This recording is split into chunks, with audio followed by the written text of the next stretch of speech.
warahmatullahi taala wabarakatuh. Bismillahirrahmanirrahim. Melanjutkan pengajian kitab Hikam Shahifah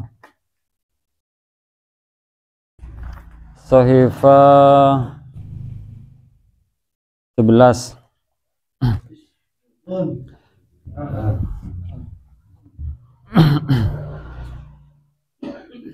Bismillahirrahmanirrahim.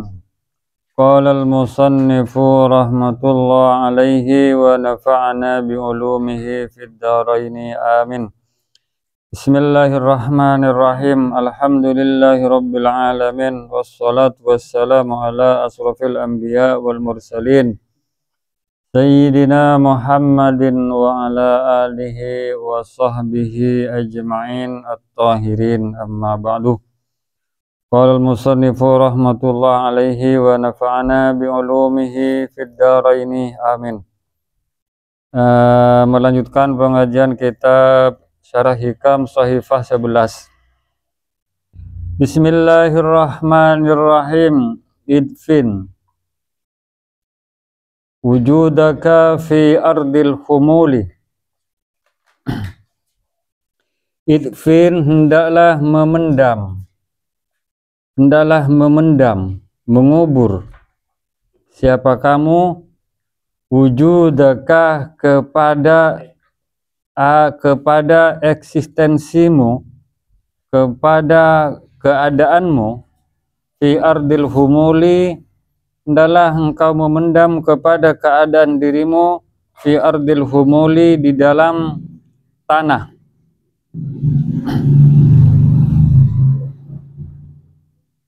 Fi ardil humuli, di dalam tanah. Tanah yang becek atau tanah yang dalam. Ai fil humuli, artinya yang dalam. Wa huwa, adapun yang dimaksud dengan humul, adamus syuhrah, ialah tidak adanya keterkenalan. As-sabihu bil ardi, yang serupa apa itu adamus syuhrah, atau yang serupa apa itu adamus syuhrah, bil ardi, dengan tanah. Wa dafnu wujudika fihi, adapun yang dimaksud dengan mengubur diri di dalam tanah, alla tata'ata asbabus syuhrah, ialah jangan melakukan siapa kamu, jangan berupaya atau jangan melakukan siapa kamu ala asbabus syuhrah, atas berbagai macam sebab-sebab keterkenalan. Jangan berusaha untuk terkenal. Bi an ta'arrada nafsaka lil manasibi wa ghairiha, gambarannya dengan gambaran, yaitu menawarkan diri siapa kamu, menawarkan siapa kamu, atau mengajukan siapa kamu, nafsaka, kepada dirimu, lil manasibi, kepada beberapa kedudukan.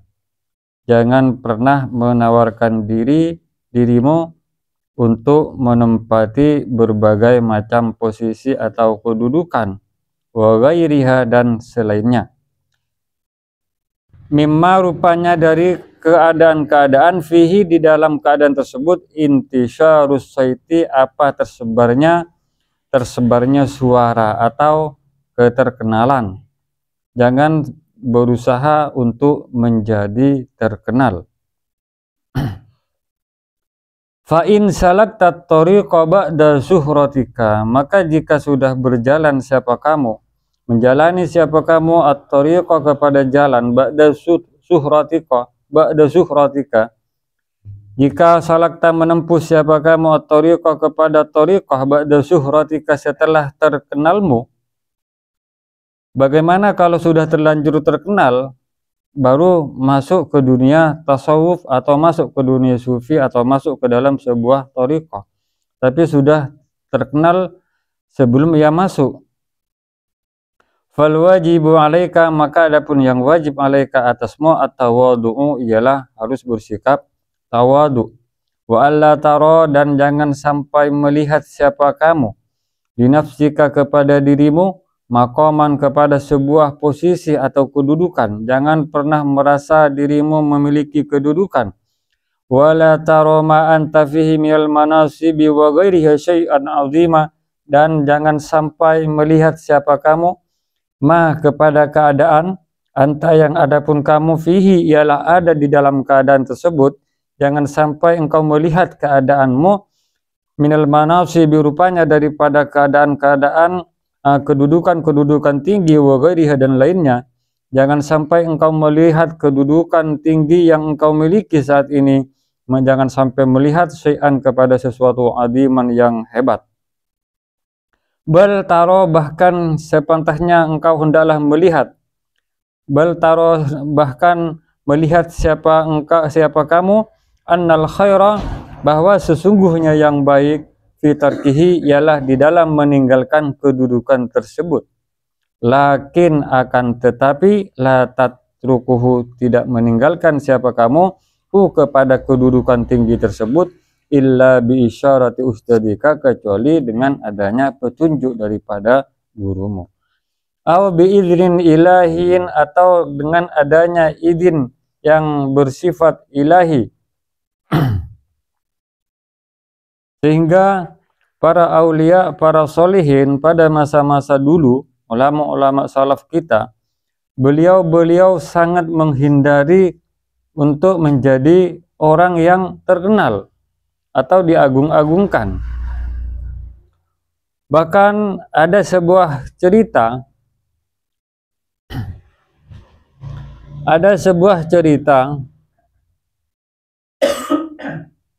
ada seorang wali Allah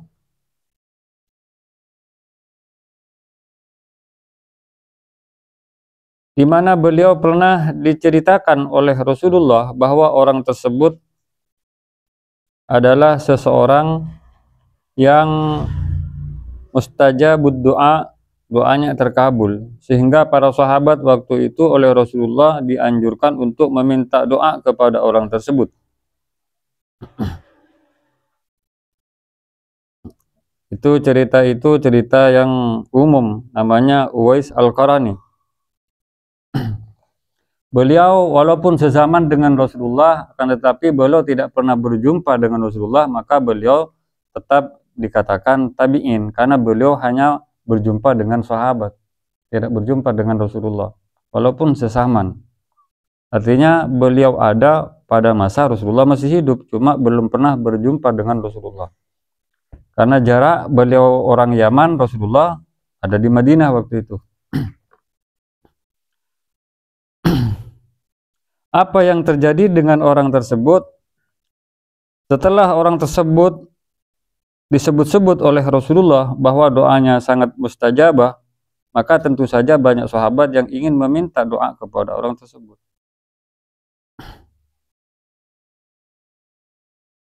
Nah, setelah orang tersebut dijumpai oleh para sahabat, maka berbondong-bondonglah sahabat meminta doa kepada Uwais Al-Qarani. Namun apa yang terjadi? Uwais Al-Qarani menghindar. Beliau pergi ke suatu tempat, berusaha untuk tidak dikenal orang, mencari sebuah tempat. Beliau bekerja sebagai pengembala kambingnya orang. Namun demikian, sahabat-sahabat dan orang-orang yang mendengar tentang berita Uwais Al-Qarani tersebut, mereka berlomba-lomba mencari di mana keberadaan Uwais Al-Qarani tersebut.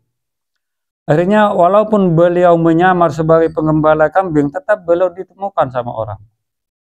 Akhirnya apa yang terjadi? Beliau lari lagi, pergi lagi ke suatu tempat. Di mana pada akhirnya beliau terpaksa untuk menghindari kejaran-kejaran orang. Beliau pergi ke suatu tempat ke sebuah pasar, dan di pasar tersebut beliau mengambil bajunya orang yang sedang mandi. Ada orang mandi, mungkin di jeding umum, terus bajunya itu diambil sama Uwais Al-Qarani, kemudian dipakai. Nah, setelah orang yang mandi itu keluar, melihat bajunya tidak ada dan dipakai orang, maka berteriaklah ia, maling, maling, maling. Akhirnya apa yang terjadi? Uwais Al-Qarani dikeroyok orang, dipukuli orang sampai meninggal, sampai mati. Ini perbedaan ulama-ulama salaf, ulama-ulama dulu, beda dengan sekarang. Kalau dulu itu ulama-ulamanya, wali-walinya menyamar jadi pengembala, menyamar jadi maling, takut dihargai orang. Bertolak belakang dengan yang sekarang. Nah, yang sekarang ini maling-malingnya berbaju ulama, ingin dihargai orang.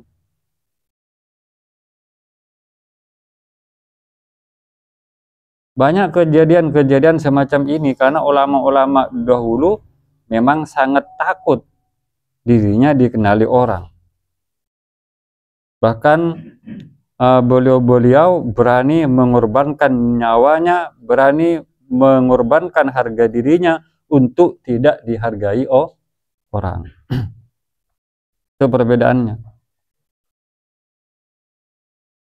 Summa daraba lidzalika mathalan, kemudian membuat siapa musannif, siapa Syekh Ibnu Athaillah lidzalika, untuk itu ibarah, masalan membuat masalan kepada sebuah perumpamaan biqaulihi dengan perkataannya musannif, dengan perkataannya Syekh Ibnu Atha.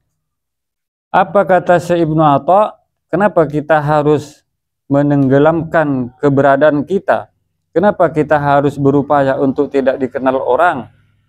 Kenapa kita harus berusaha untuk tidak maju-maju ke depan? Kenapa kita harus berusaha untuk tidak dipuja-puja oleh orang? Kata beliau, "Fama nabata minal habbi mimma lam yudfan la yatimmu nitajuhu." Kata beliau, "Fama maka adapun sesuatu nabata yang tumbuh mimma dari seperkara lam yudfan yang tidak dipendam la yatimmu nitajuhu maka tidak akan sempurna nitajuhu apa tubuhnya." Jadi biji-bijian kalau tidak ditanam dalam-dalam maka tidak akan sempurna tumbuhnya biji-bijian tersebut. Bal yahruju dhaifan, bahkan sekalipun biji-bijian tersebut tumbuh, dia akan tumbuh dhaifan dengan lemah, musfarron lagi menguning, tidak akan hijau dia. La yuntafa'u bihi, tidak bisa diambil manfaatnya, bihi apa itu? Tumbuh-tumbuhan.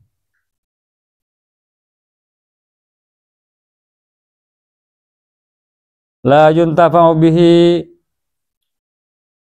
al-intifa'at tamma, dengan pemanfaatan yang sempurna. Sesuatu yang ditanam tidak dengan biji-bijian yang ditanam tapi tidak dalam, dia akan tumbuh tapi tidak akan sempurna. Bisa jadi malah dia tidak tumbuh.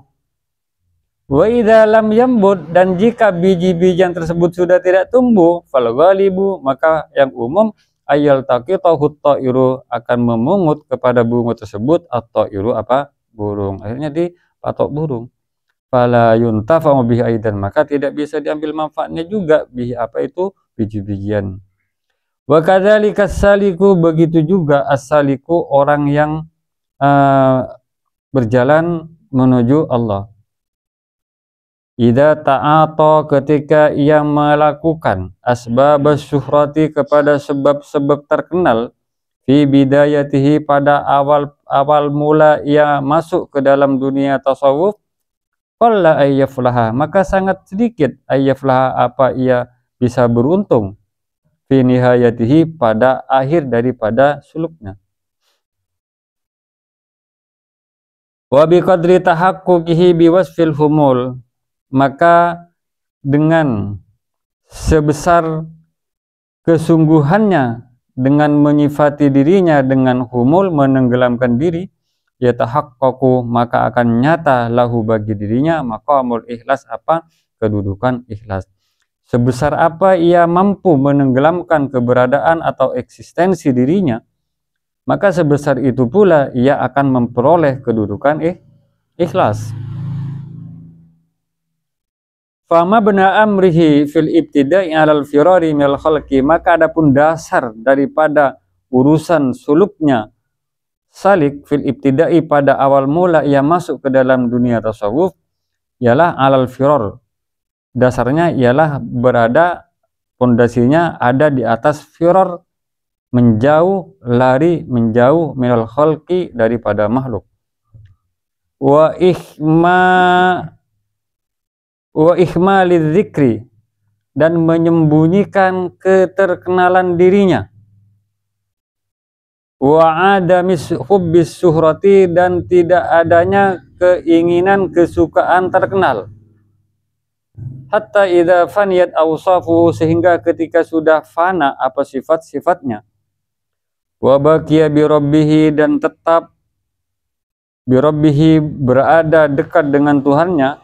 Kana ma'a maulahu, maka ada orang tersebut ialah ma'a maulahu, selalu bersama dengan Tuhannya. Insya'a adharahu wa insya'a akhfahu. Jika Allah berkehendak maka Allah akan memunculkan dirinya, wa insya'a, dan jika Allah berkehendak akhfa'a, maka Allah akan menyamarkan dirinya. Itu kalau wali-walinya Allah. Jadi sama sekali beliau-beliau itu tidak ada upaya untuk menterkenalkan dirinya. Qala Sayyidi Abul Abbas qaddasallahu sirrah, man ahabbad duhur fahuwa abdud duhur, wa man ahabbal khafa fahuwa abdul khafa. Si Abdul Khulafa, insyaallah lalla shawab Abdul Khafa. Siapa yang suka terkenal, muncul, fahuwa abdud duhur, maka dia adalah abdud duhur, hamba keterkenalan. Wa aman ahabbal khulafa, atau wa awaman ahabbal khafa, siapa yang suka tidak terkenal, maka dia adalah hamba dari ketidakterkenalan. Wa man kana Abdullah, dan siapa saja karena yang ada siapa man Abdullah ialah hamba Allah, fasawaun alaihi adharahu au akhfahu, sama saja bagi dirinya apakah Allah menterkenalkan dirinya atau tidak menterkenalkan dirinya.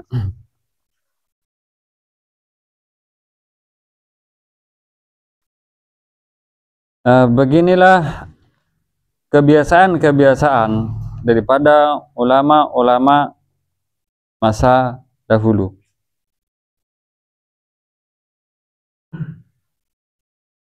Sehingga ketika pada masa-masa dulu ada orang mau bertanya tentang suatu hukum kepada seorang ulama, maka ulama yang didatangi tersebut akan menunjukkan kepada ulama lain, silahkan bertanya ke ulama itu karena beliau lebih faham daripada saya.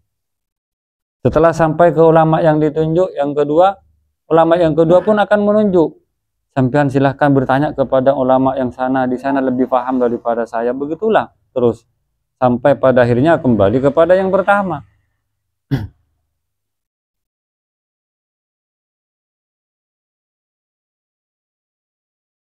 Misalnya sekarang digambarkan itu, kalau sekarang itu misalnya ada mic, silakan Pak Ustadz, Ustadz dimulai loh, kasihkan ke Ustadz itu lebih misalnya.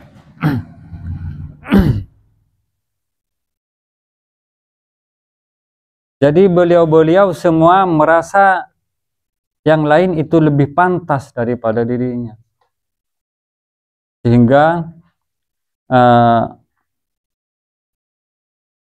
tidak ada yang ingin tampil atau yang ingin muncul. Karena di dalam kitab Ihya, Imam Ghazali mengatakan di antara penyakit hati yaitu adalah hubbul jah, suka dihormati. Hubbut taqaddum, suka dihormati, suka dihargai, selalu ingin dihargai.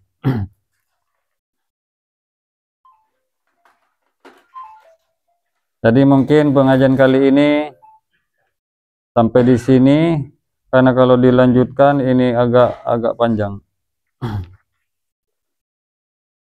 Jadi kesimpulannya, kalau ulama-ulama salaf, beliau rata-rata hubbul humul, beliau rata-rata suka untuk tidak dikenal orang, sehingga bahkan berbagai macam cara beliau lakukan, termasuk cara yang ekstrim sekalipun beliau melakukan agar supaya dirinya tidak dihargai orang.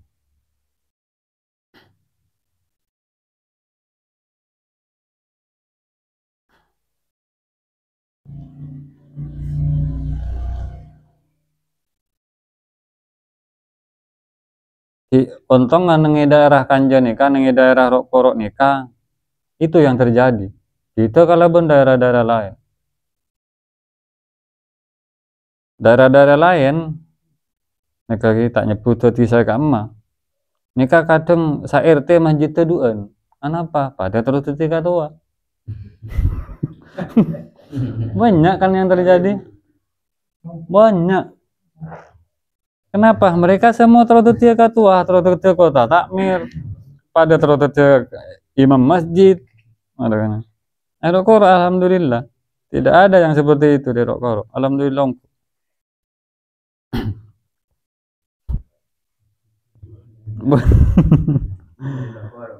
Banyak yang terjadi di daerah-daerah lain. Satu kampung masjidnya 2, karena sama-sama ingin menjadi ketua. Ingin jadi ketua takmir, jadi imam dan semacamnya.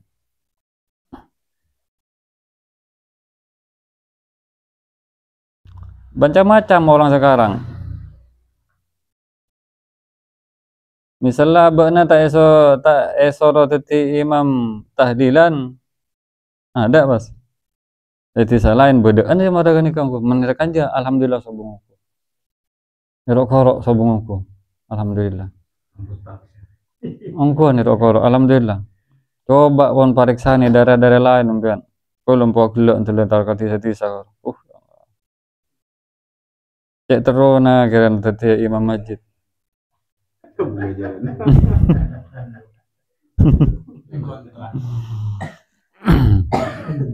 Apa yang mendasari mereka ialah hubbul jah. Mereka ingin dipandang berwibawa, ingin dipandang terhormat, ingin dipandang orang berderajat dan semacamnya. Sehingga tumbuhlah keinginan untuk menjadi yang terdepan di antara orang-orang di kampungnya. Dan itu termasuk salah satu di antara beberapa penyakit hati, sifat-sifat yang tidak bagus.